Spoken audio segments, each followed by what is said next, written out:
She checked the time on her phone again. 6:45. He had said 7, so she told herself it was still fine. People were often late. Traffic happened. Meetings ran long. Phones died. There were many small excuses the mind could cling to when it did not want to accept disappointment too quickly. The restaurant door kept opening and closing. Each time, she lifted her head, pretending to fix her posture or smooth her dress, but really hoping it was him. It never was. Couples walked in laughing. A family followed a host to a big table near the window. Soft music played in the background. The kind meant to sound romantic without taking attention away from conversation. She had chosen this place carefully. Not too expensive, but nice enough to feel special. Warm lights, clean tables, quiet enough to talk. She had imagined sitting across from him, smiling over the menu, maybe making a small joke about choosing dessert before dinner. The thought made her chest tighten now. She shifted in her chair and looked at the empty seat across from her. The chair felt louder than everything else in the room. It reminded her she was here alone, even though she was surrounded by people. A waiter approached with 2 menus in his hands, then paused when he realized only one person was sitting there. "Is someone joining you?"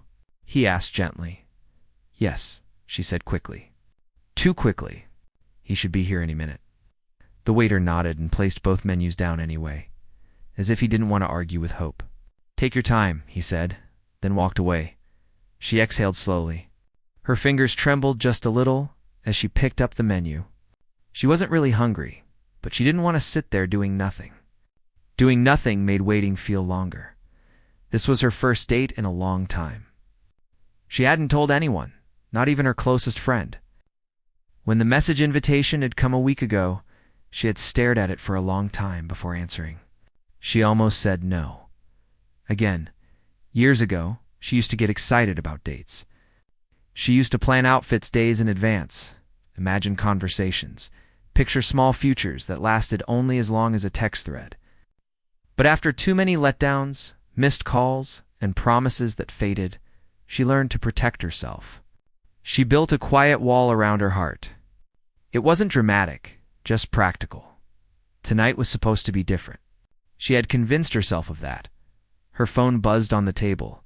Her heart jumped, fast and foolish. She grabbed it right away. It wasn't him.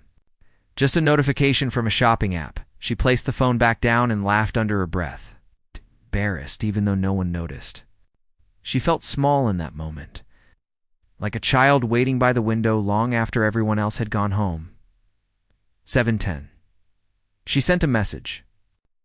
Just a short one. "Hey, are you close?"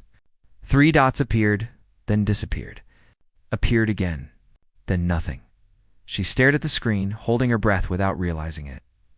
After a full minute, the screen went dark. Around her, plates clinked.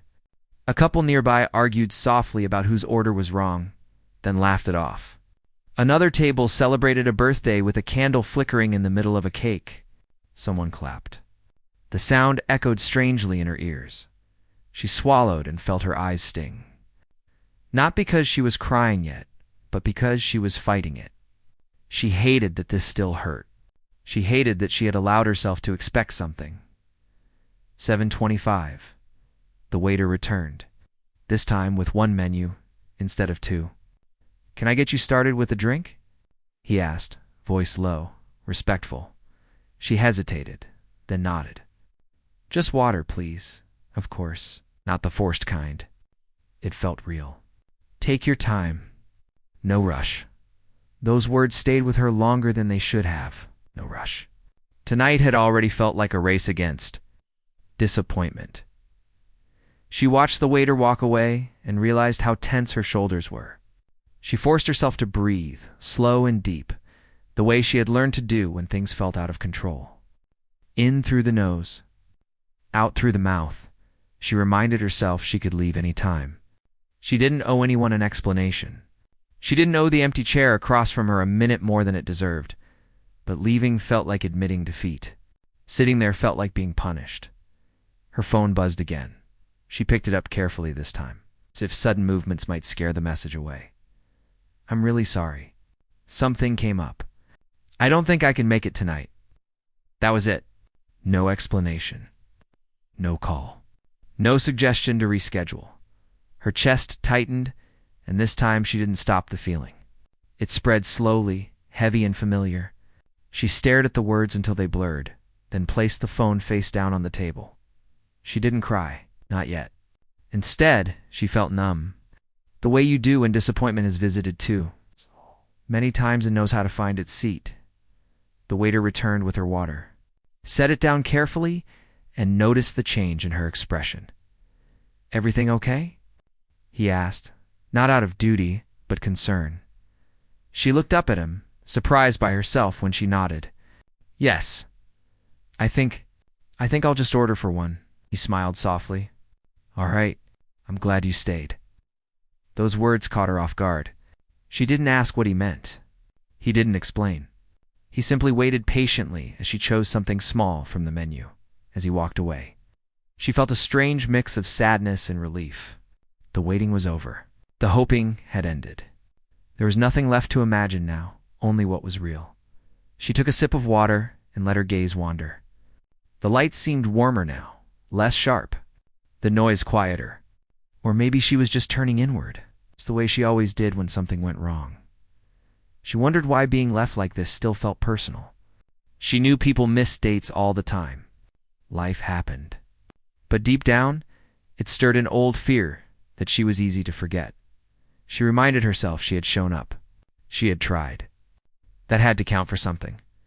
As she waited for her food, she sat up a little straighter.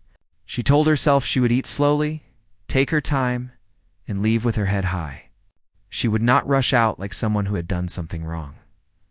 Outside, cars passed, headlights stretching across the windows. Inside, she sat alone at a table for two. Learning once again that sometimes the hardest part of showing up isn't rejection, it's realizing you were brave enough to come anyway. She ate slowly.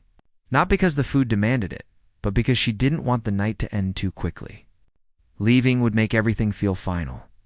As long as she stayed, the moment could still be shaped into something manageable instead of something painful. The meal arrived warm. But she barely noticed the taste at first. Her mind kept moving backward, replaying how she almost didn't come.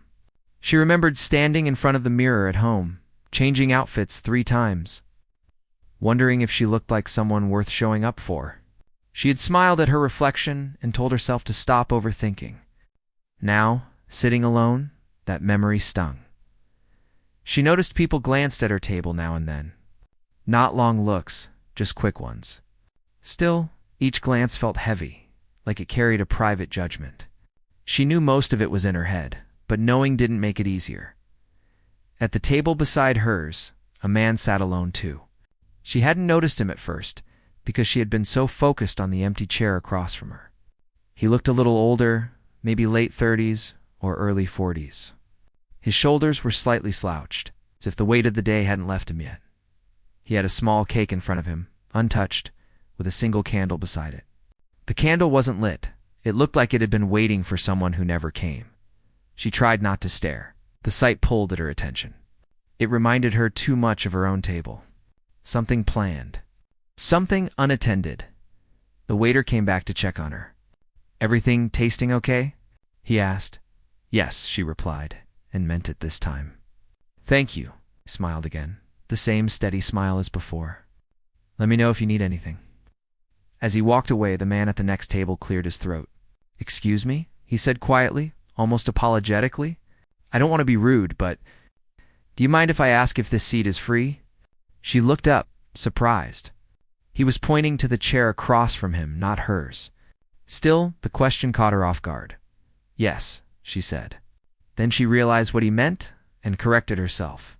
"I mean, yes, it is free." He nodded, seeming relieved for some reason. "Thanks.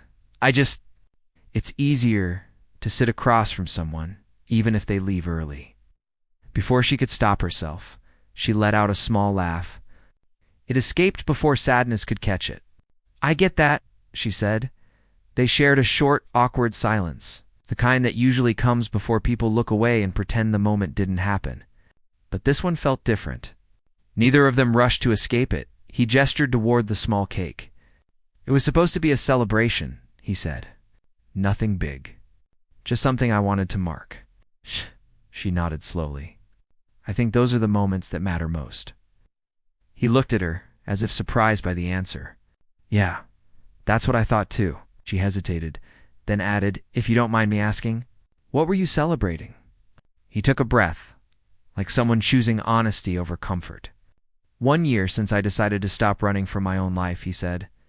Not very impressive, I know. That sounds impressive to me, she replied without thinking. Most people don't even try. He smiled, small but genuine. Then maybe this cake isn't wasted after all. The waiter returned, setting down a coffee for him. He glanced between them and raised his eyebrows slightly, amused but respectful.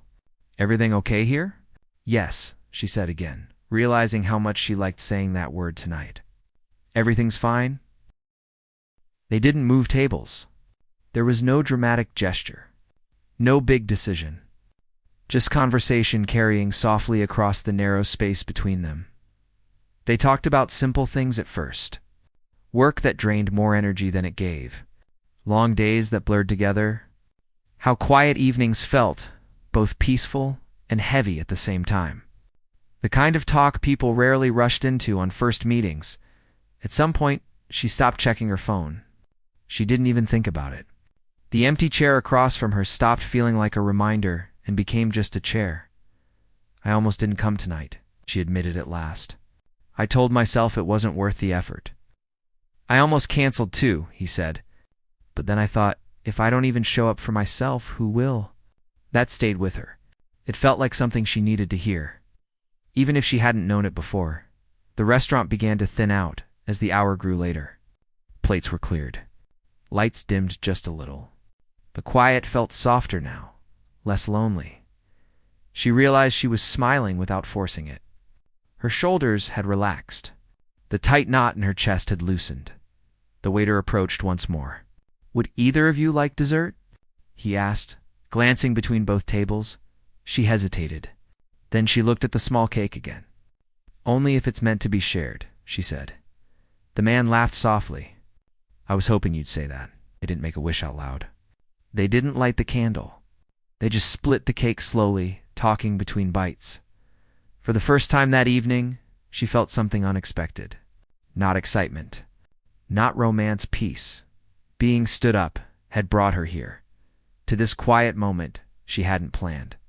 She realized that sometimes life closed one door, simply to lead you to sit down and breathe, to remember you were still allowed connection. Even after disappointment, when the check came, neither rushed to grab it. There was no awkward pause. They figured it out calmly. Simply as they stood to leave, she caught a reflection in the darkened window. She looked different. Not happier exactly, but steadier. Grounded, they walked toward the door together. Not because it meant something, but because it felt natural. Outside, the air was cool. Streetlights cast long shadows. For a moment, they stood there, unsure if the night should stretch a little longer or gently end. Whatever happened next, she knew one thing for sure. She hadn't been forgotten after all. They didn't rush to say goodbye outside the restaurant. The door closed behind them with a soft sound, and for a moment they stood there side by side, listening to traffic and distant voices. The night air felt cooler than before, fresh against her face. She hadn't realized how warm the restaurant had been, or how much her chest had loosened since sitting there alone. I usually walk for a bit after dinner, said, hands in his pockets. Helps clear my head. She nodded. I don't really want to go straight home either. It wasn't an invitation or a promise. Just honesty. And that felt enough. They started walking without deciding a direction. The street was calm, lined with small shops already closed for the night.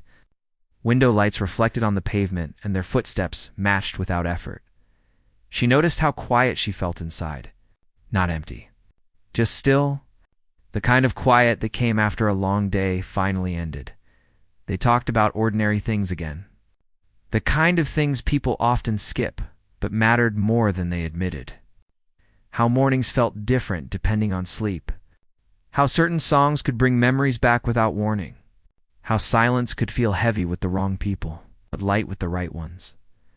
At one point, she stopped walking and laughed softly. It's strange, she said. I came out tonight expecting one version of myself.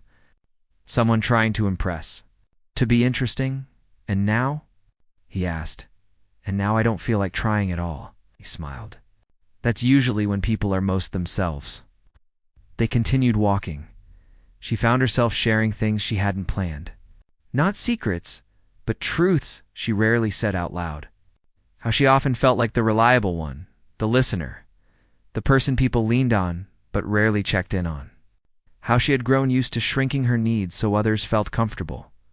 He listened without interrupting. Not once did he rush to respond or change the subject. When she finished, he nodded slowly. That can make you disappear, he said gently. Even when you're right there. Her throat tightened. She hadn't expected anyone to say that so clearly.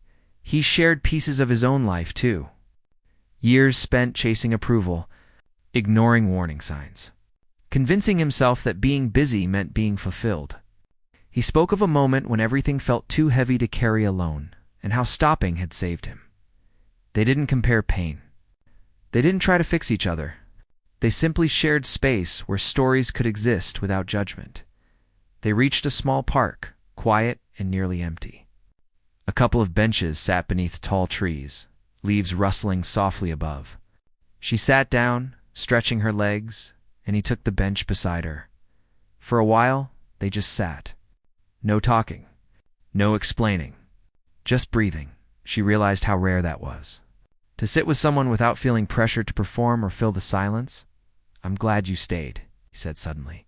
So am I, she replied. She thought about how earlier that evening, staying had felt like weakness. Now it felt like choice. The park lights cast soft halos on the ground. She watched a moth circle one of them over and over, drawn to the warmth. Can I ask you something? He said, Of course. When you got that message?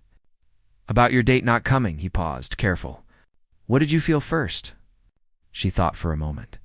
Embarrassment, she admitted. Not sadness.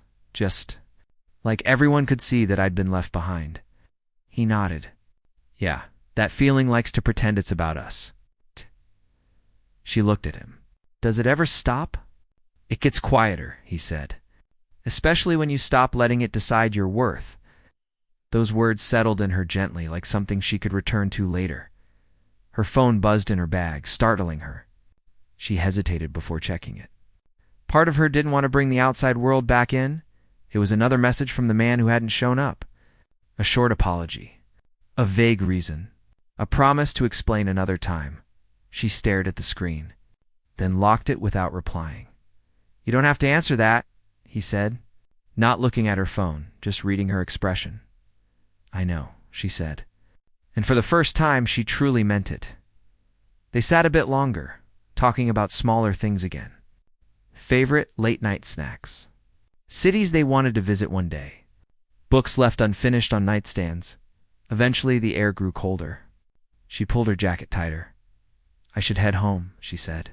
The words felt calm, final but not sad. They stood up together and walked back toward the main street. Under a streetlight, they stopped once more. This was not how tonight was supposed to go. She said, smiling faintly. No, he agreed. But sometimes the best moments show up uninvited.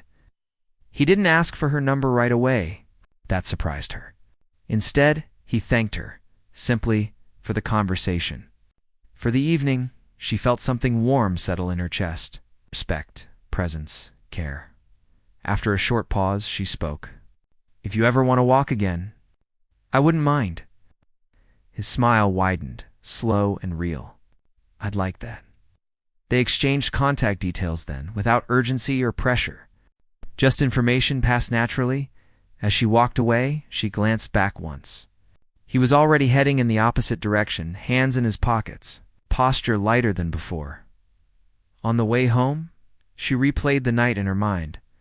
Not the parts about being stood up, but the parts where she had been heard, where she had laughed without effort, where the emptiness had eased. At home, she changed into something comfortable and sat on the edge of her bed for a long time. She didn't scroll. She didn't overthink. She simply sat with the feeling of having been present in her own life. She realized, something quietly important. The night hadn't given her romance. It had given her relief, and that, right now, felt just as valuable. The next morning felt different. Even before she opened her eyes, nothing around her had changed. The room was the same. The quiet was the same. But there was a softness inside her that hadn't been there in a long time. She reached for her phone, then stopped. For once, she didn't feel pulled by messages or notifications. She lay still for a moment, letting the memory of the night replay without rushing it. The walk, the bench under the trees, the simple way conversation had flowed without effort. Later, while getting ready for work, she caught herself humming. It surprised her. She didn't remember the last time she had done that without realizing it. The day moved slowly. Emails came in. Tasks piled up. Conversations stayed polite and surface level.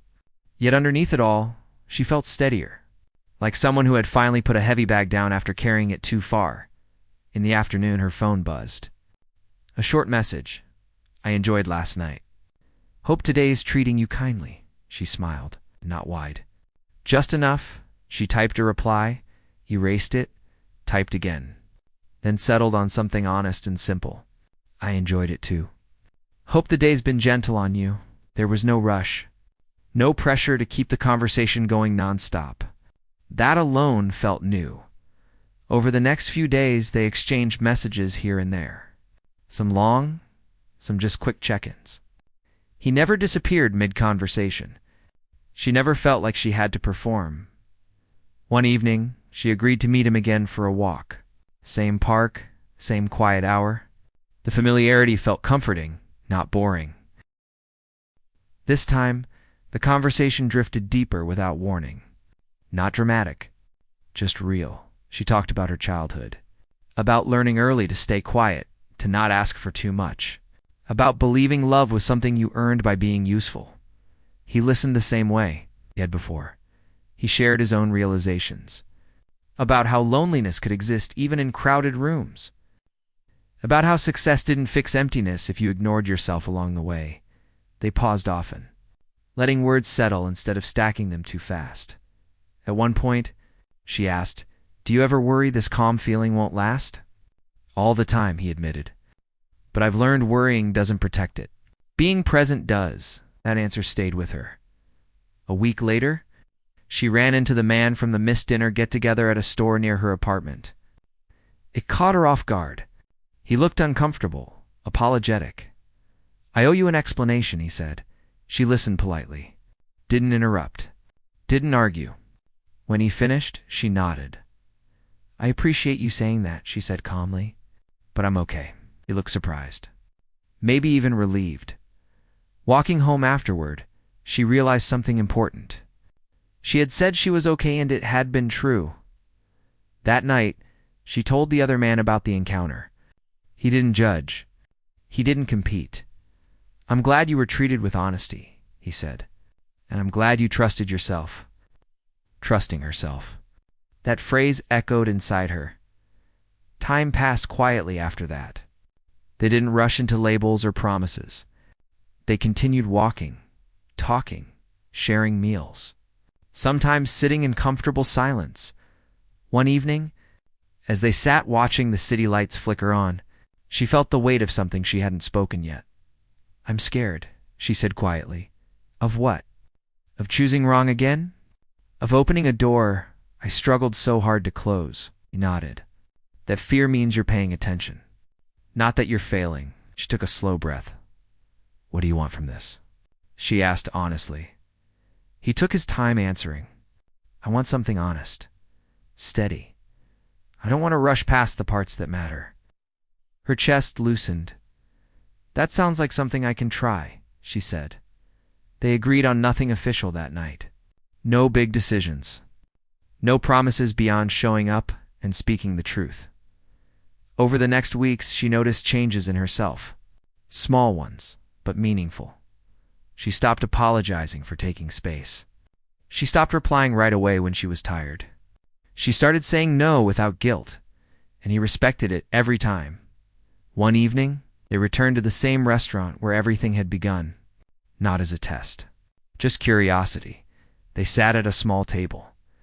Together, she noticed the chair across from her this time was filled. Not just physically, but emotionally.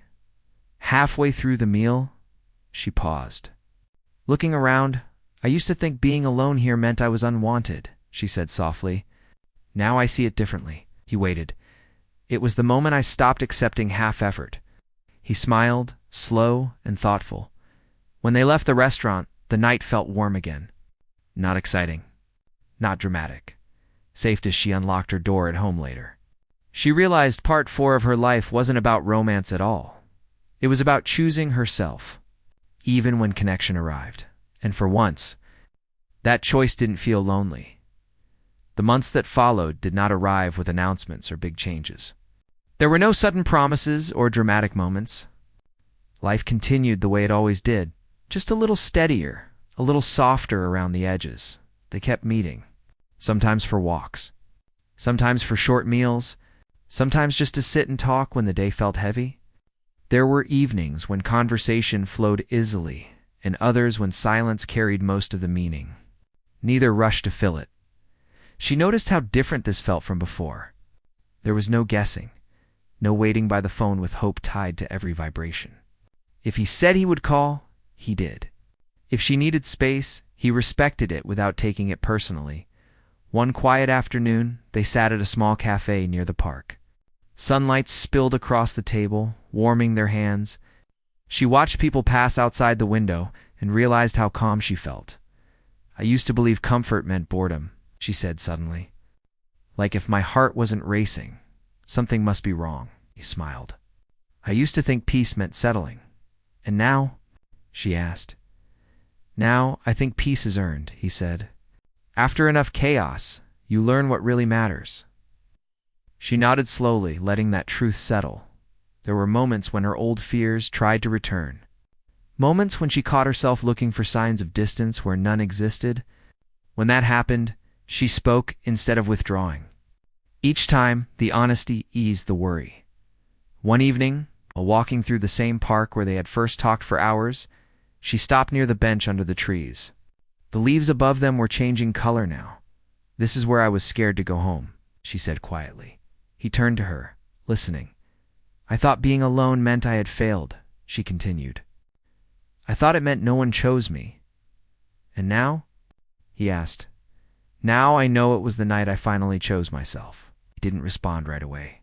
He simply reached for her hand, gentle and steady, not as a promise, but as presence. As time passed, friends noticed the difference in her. Not because she talked about him, but because she talked differently about herself. She laughed more easily. She stopped making excuses for people who gave little. One weekend, she went back to the restaurant alone. Not to reopen old wounds, but to close them properly. She sat at a small table, ordered a meal, and ate slowly. The memories surfaced waiting, hoping, feeling small. But this time, they didn't hurt. They felt distant, handled. When the waiter came by, he smiled politely. Everything okay? He asked. She looked up and smiled back. Everything's more than okay. Later that night, she shared the moment with him. He listened, proud but quiet. You turned the page yourself, he said. That meant more to her than any compliment. They never rushed into calling what they had by any specific name. The connection grew naturally, shaped by consistency and care. When disagreements came, they faced them calmly. When days were difficult, they showed up without trying to fix everything. One evening, sitting on her couch with the window open and city sounds drifting in, she realized how safe she felt. Not because nothing could go wrong, but because she trusted herself to handle whatever came. I'm not afraid the way I used to be, she said softly. He looked at her. What changed? She thought for a moment. I stopped believing I had to earn being treated well. That was the moment she understood something clearly. The best thing she found that night wasn't a person, it was confidence. Weeks later, they returned once more to that first restaurant together. This time, laughter came easily. Conversation flowed without effort. She glanced at the chair across from her and smiled. Not because it reminded her of loneliness, but because it reminded her how far she had come. When they walked out into the night side by side, she didn't wonder what tomorrow would bring. She didn't measure the moment or try to protect it. She simply lived it, and she knew without doubt that being left alone that night had not been a loss. It was the beginning of something better, not because someone stayed, but because she did. Life didn't pause just because she felt stronger. It kept moving, bringing new situations that tested what she had learned. Some days were easy. Others reminded her that growth didn't mean never feeling unsure again. One morning, she woke up anxious, without knowing why. Nothing was wrong on the surface. Her work was steady. Her connection with him was calm. Yet the old restlessness stirred, quiet but familiar. Instead of pushing it away, she sat with it. She made tea, sat by the window, and let the feeling exist without rushing to label it. This was new. Before, she would have blamed herself or assumed something bad was coming. Later that day, she told him how she felt. Not dramatically, just honestly. "Sometimes I feel like I'm waiting for something to fall apart," she said. He nodded. "That's understandable," he replied. "Your past taught you to stay alert." He didn't dismiss the fear. He didn't try to solve it. He simply acknowledged it. That made all the difference. They continued building their rhythm. Mornings began with short messages. Evenings sometimes ended with quiet calls. Not every day, not forced, just consistent. She noticed how she no longer changed herself to match someone's mood. If she was tired, she said so. If she needed time, she took it.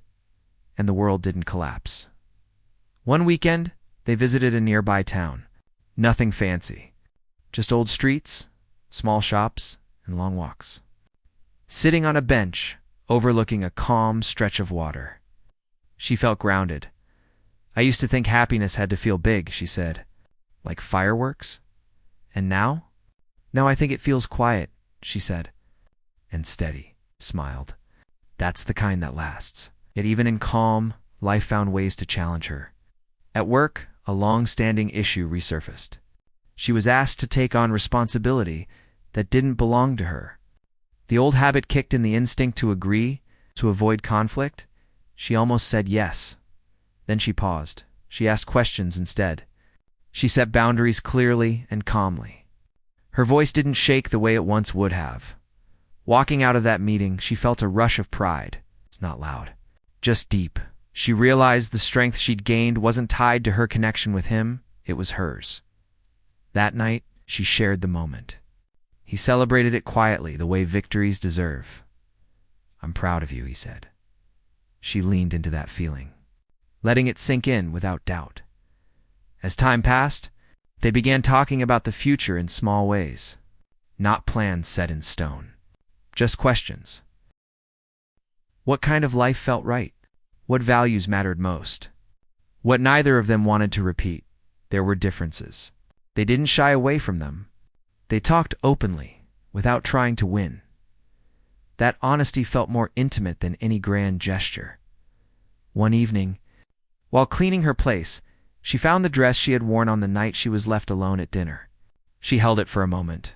Surprised at the lack of pain that memory now carried, it felt like looking at a photograph from another life. She didn't throw it away. She folded it carefully and placed it back where it belonged. Not as a reminder of loss, but of turning points. Weeks later, she stood in line at a crowded cafe. A woman ahead of her looked frustrated, checking her phone repeatedly. Something about the scene felt familiar. When the woman sighed and stepped aside, admitting she had been stood up, she offered a small, kind smile. "It happens," she said. "Sometimes it leads somewhere better." The woman laughed weakly, not fully believing it, but she listened. Walking away with her coffee, she felt something shift. She had become the person who could speak from the other side of hurt. That realization stayed with her. The next time she returned to the park, she went alone. She sat on the same bench as before. Breathing in the quiet, she wasn't waiting for anyone, and she didn't feel lonely. When he joined her later, she stood and hugged him. Grateful but not dependent. "I'm glad you're here," she said. "So am I," he replied. The words felt balanced, mutual, as the season changed. She understood something clearly. The story hadn't continued because she found someone. It continued because she learned how to stay with herself, with her choices, with her truth. Being left alone at dinner had once felt like the end of something. Now it felt like the moment her life opened up, and this time, whatever came next, she knew she wouldn't disappear inside it. Time continued in quiet ways. Not the kind people notice right away, but the kind that rewrites habits and thoughts when no one is watching. She began doing small things differently. Waking up earlier, leaving space in her days instead of filling every hour. Cooking meals slowly, even when eating alone. These choices didn't look important from the outside. They made her feel present in her own life. Some evenings, she and he met. Other nights, they didn't. And for the first time, distance didn't feel like danger. It felt neutral, healthy. She noticed how her thoughts changed when she was alone. There was less questioning, less replaying conversations, less feeling like she needed to prove anything. One night, while folding laundry, she paused and laughed softly at herself. She realized she wasn't waiting for a message, not because she didn't care, but because she trusted that connection now lived beyond constant checking. A few days later, they had a small disagreement. Nothing dramatic, just a misunderstanding over plans. In the past, this would have unsettled her for days. She would have assumed it meant distance or loss. Instead, she spoke clearly, listened carefully, and watched as the tension passed without leaving damage behind. When the moment ended, she felt something new. Confidence, not loud confidence. The quiet kind that comes from knowing you can handle discomfort and still remain yourself as seasons shifted again. She traveled alone for a short trip, just a few days away. New streets, new air. On the first night, she ate dinner by herself at a small place near her stay. A table by the window, a cup of warm tea. She watched people walk by and felt calm. There was no sadness in being alone. There was awareness. She thought back to that first dinner long ago. The waiting, the empty chair, the fear of being seen as unchosen. She smiled to herself. That version of her had survived, had learned, had grown. She sent him a short message from the trip. Not a reminder, just a sharing, thinking about how much life has changed since that night. A while later, his reply came, "Me too. I'm glad you stayed." Those words still mattered. When she returned home, life resumed its usual rhythm. Work, chores, walks, people, passing in and out of her. Days, but she moved through it differently. Now she started noticing how many people around her were still carrying invisible disappointments, quiet hurts, missed expectations. She didn't try to fix them. She simply listened when she could. One afternoon, a friend confessed, feeling invisible in her own relationship. Old echoes stirred inside her, but they didn't hurt. Instead, she spoke honestly about what she had learned. "That feeling is information," she said, "not a failure." Later, after that conversation, she realized something important. Her story didn't end at connection. It continued in understanding. Weeks later, she and he returned to the park once more. The same bench. Different season. They sat quietly, shoulders almost touching. "I used to think life needed a clear destination," she said. "And now?" he asked. "Now I think it just needs honesty along the way." He nodded. They didn't talk about forever. They didn't need to. What they had was grounded in choice, not fear. As the evening grew darker, she stood and stretched.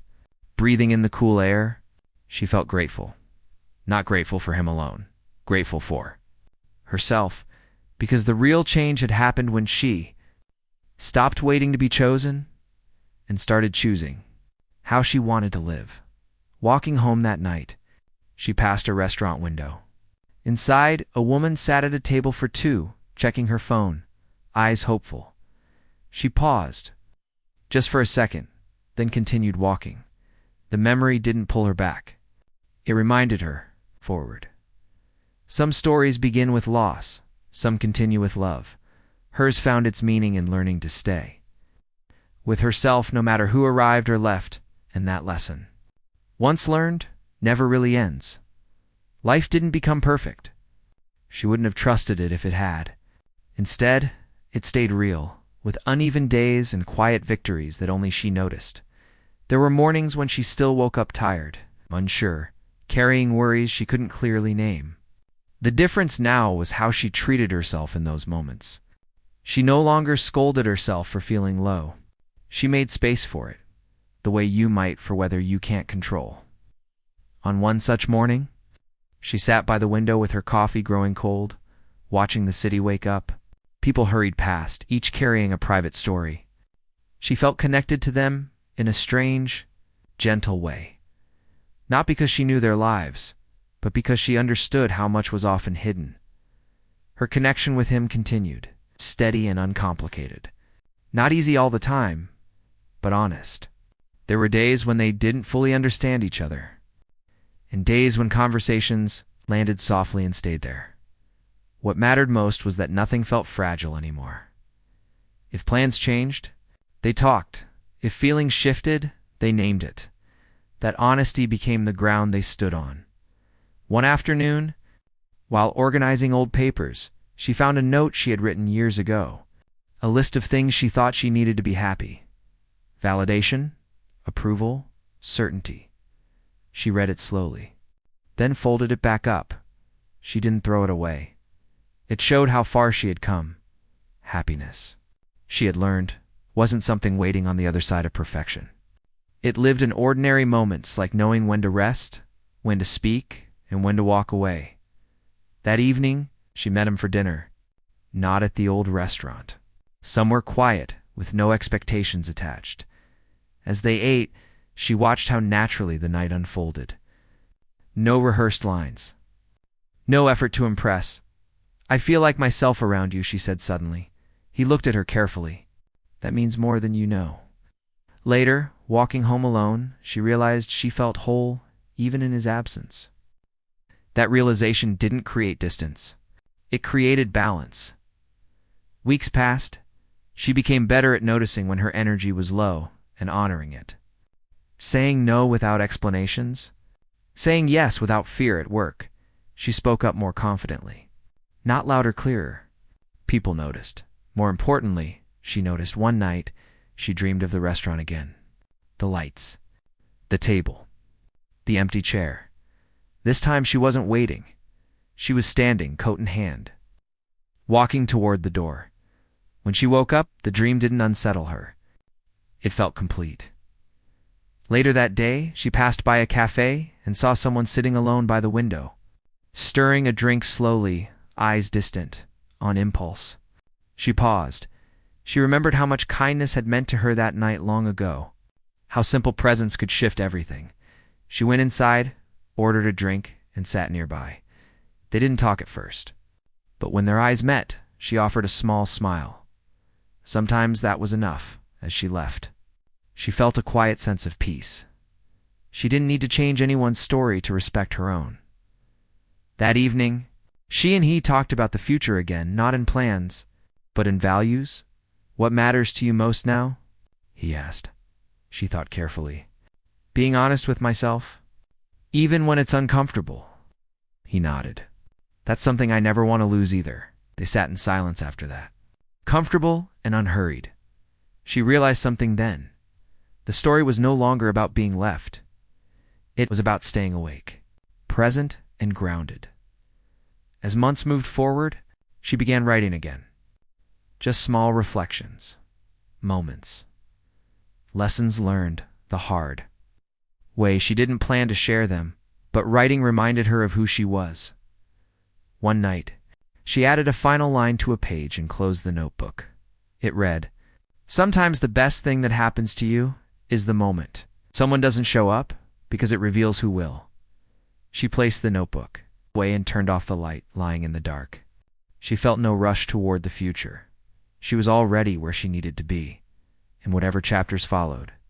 She knew she would meet them fully present, not waiting, not shrinking, just living.